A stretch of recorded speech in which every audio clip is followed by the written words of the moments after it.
নওশাদ সিদ্দিকীর সম্পত্তির পরিমাণ কি আপনি জানেন? তার কত গাড়ি, কত টাকা, কত গয়না, কটা বাড়ি, কত জমি রয়েছে? শুনলে অবাক হয়ে যাবেন আপনি। হ্যাঁ, নওশাদ সিদ্দিকী পীরজাদা পরিবারে জন্ম, পীরজাদা হয়েছেন। ৩৩ বছর বয়স এই মুহূর্তে। MA পর্যন্ত পড়াশোনা করেছেন। আর এই মুহূর্তে হলফনামায় তিনি জানিয়েছেন, এই 2026 ভোটের হলফনামায় তিনি কমিশনকে জানিয়েছেন তার অস্থাবর সম্পত্তির পরিমাণ মাত্র 33.5 লক্ষ টাকা।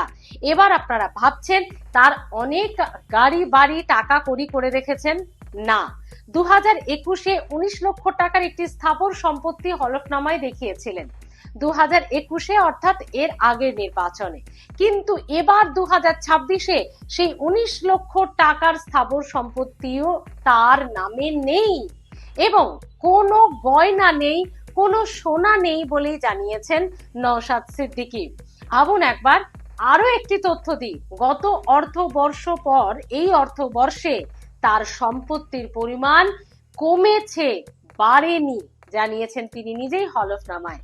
ভাবুন একবার, নওশাদ সিদ্দিকীর ভাষণ আপনার যেমনই লাগুক, কিন্তু সম্পত্তির পরিমাণে অবাক হলেন তো আপনি? বেঙ্গল ভয়েস সাবস্ক্রাইব করে নিন। ভোটের এবং রাজনীতির আরো খবর জানতে হলে সঙ্গে থাকুন।